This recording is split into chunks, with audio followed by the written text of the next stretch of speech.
E aí, meus filhos, tudo bem com vocês? Aqui quem falou é o professor Luiz, e no vídeo de hoje a gente vai estar resolvendo uma questão da terceira aplicação do Enem do ano de 2014, que fala pra gente o seguinte: as cercas elétricas instaladas nas zonas urbanas são dispositivos de segurança planejados para inibir roubos e devem ser projetadas para, no máximo, assustar as pessoas que toquem a fiação que delimita os domínios de uma propriedade. A legislação vigente que trata sobre as cercas elétricas determina que a unidade de corrente elétrica deverá ser constituída, no mínimo, de um aparelho energizador de cercas que apresente um transformador e um capacitor.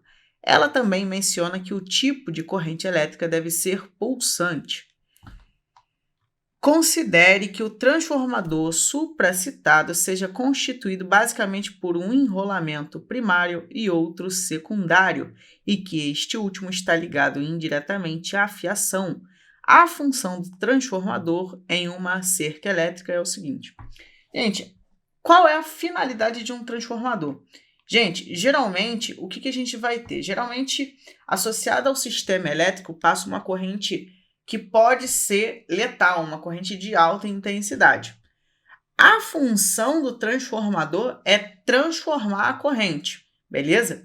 Para quem não conhece ou nunca ouviu falar de um transformador, o transformador, ele basicamente é um emaranhado de fio enrolado de um lado e um emaranhado de fio enrolado do outro lado. E através dos conceitos do eletromagnetismo, a gente consegue alterar a corrente que passa no segundo enrolamento aqui, com base no quanto de corrente está passando aqui e no enrolamento do fio, né? De quantas voltas esse fio dá nesse primeiro enrolamento e as características desse fio.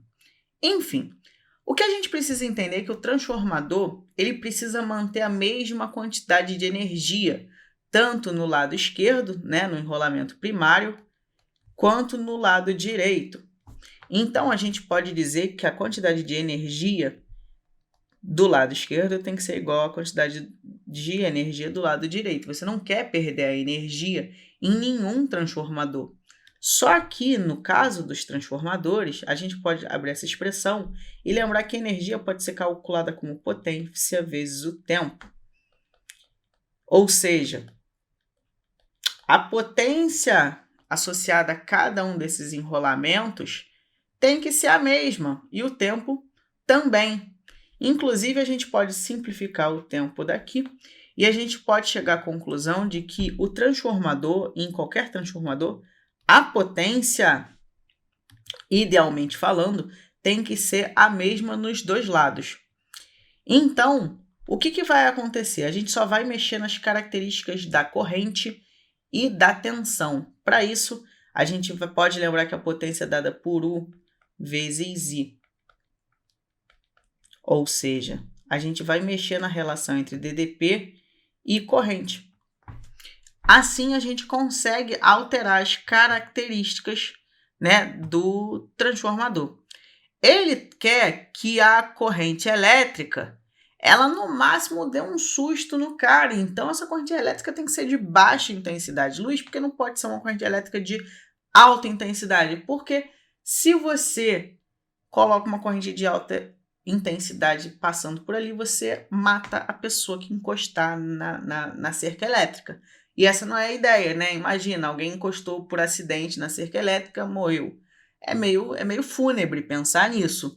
Então, você vai alterar a relação de DDP entre os enrolamentos para você ter uma corrente elétrica. Pensando matematicamente, a gente tem que aumentar a DDP para diminuir o quê? A corrente elétrica. Então, o segundo enrolamento ele tem que ter uma DDP maior para ele ter justamente uma corrente elétrica menor. Então, com base nisso, a gente já pode entender e ver qual é a resposta que mais se adequa para o que a gente está procurando. A letra A fala reduzir a intensidade de corrente associada ao enrolamento secundário. Bem, me parece essa a resposta. Vamos ler o restante. Aumentar a potência elétrica. Você não consegue aumentar nem diminuir potência num transformador. Então, a letra B está incorreta. Letra C, amplificar a energia. Na verdade, a energia é a mesma. Você não consegue aumentar a energia num transformador. Então, a letra C também está errada. Proporcionar perdas de energia do primário ao secundário. Não, você não quer perder essa energia. Imagina, toda vez que você vai botar transformador, você perde uma parte da sua energia. Isso é muito interessante isso, né? Letra E, provocar grande perda de potência elétrica no secundário. Não. Gente, provocar perda de potência e energia basicamente é a mesma coisa, tá? Na fins práticos, no fim de tudo, é a mesma coisa. Então, a gente não pode ter nem a B, nem a C, nem a D, nem a E. Logo, o nosso gabarito vai ser justamente a letra A. E eu vou ficando por aqui. Desejo a todos uma ótima semana, bons estudos e até a próxima. Tchau, tchau.